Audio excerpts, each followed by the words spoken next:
Good morning on the West Coast, good afternoon on the East Coast, and a happy Monday to everybody. My name is ANYE Elite here in Los Angeles, and it's time for an Icon City News update.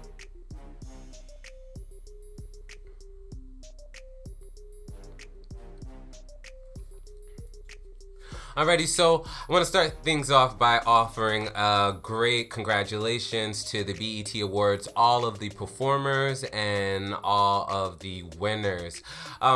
In honor of Black Lives Matter and just moving forward in equality, I have a challenge for Black people in 2020 and beyond. Can we retire the joke that compares the BET Awards to the EBT? That is, for those of you guys who do not know, the electronic benefit for people on food stamps. Now, it is no secret to anyone who's been following, BET has earned this nasty kind of joke by offering questionable production quality when compared to the other companies owned by Viacom like MTV and VH1. Now, I was talking to a friend about it the other day, and she asked me, well, why is it that BET is like that, and why is, sometimes you'll find sound issues, and I joked, but oftentimes the truth is told in jest, and I said systemic racism. And actually, when you think about it, when you think about the fact that since Mr. Johnson sold BET to Viacom all those years ago, they have had access, in theory, to the same level of production available at an MTV and a VH1, but somebody somewhere is invested, and BET always coming in a step behind. Things that make you go, Unfortunately, modern-day civil rights Shaun King is gaining comparisons to slain civil rights leader Martin Luther King, and it is not because of the last name.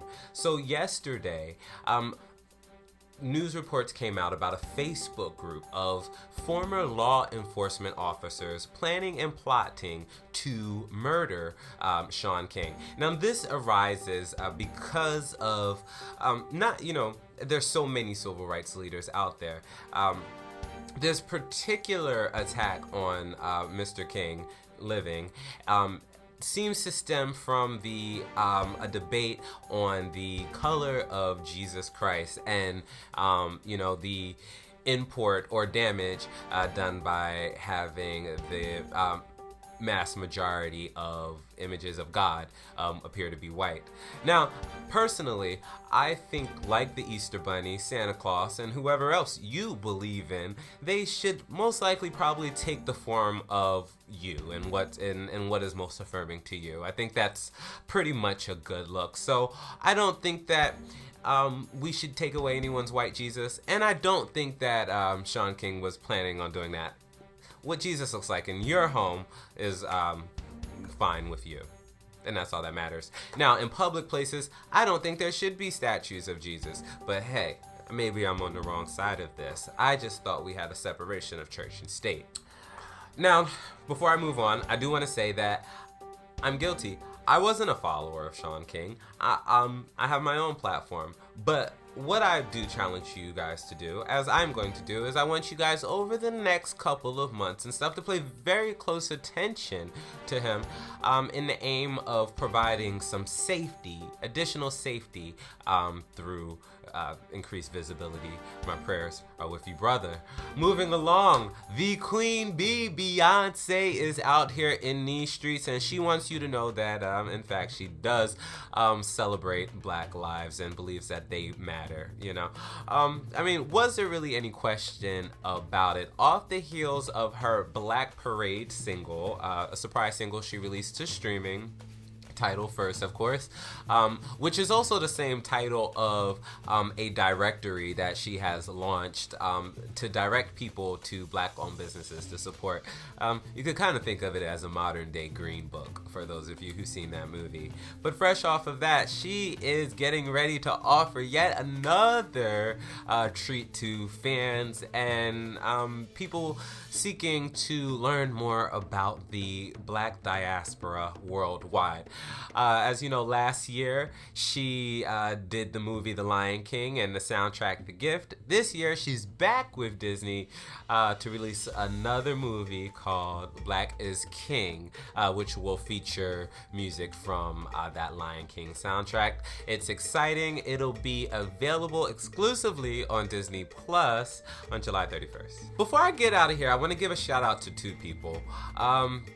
For two different reasons. The first would be Bubba Wallace. So, as many of you guys know already, Bubba Wallace shot up on the fame index after one, advocating for the removal of the Confederate flag from NASCAR events, and then secondly, from being involved in being a victim of what had appeared to be a hate crime when a noose was found in his garage stall at a race in Alabama, Talladega, I believe. A subsequent very fast, light speed FBI investigation determined that it wasn't a hate crime. You know, it makes you wonder why black people can't get these types of investigations and these types of resolutions, quicker. But we do understand that Bubba is a special case, as he is the only African American top level racer at NASCAR.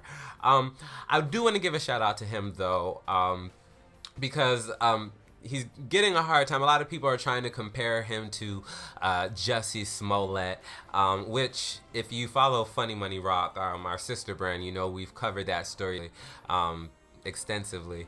But different in so many reasons. Bubba never said that he never saw the news. All this information was brought to him.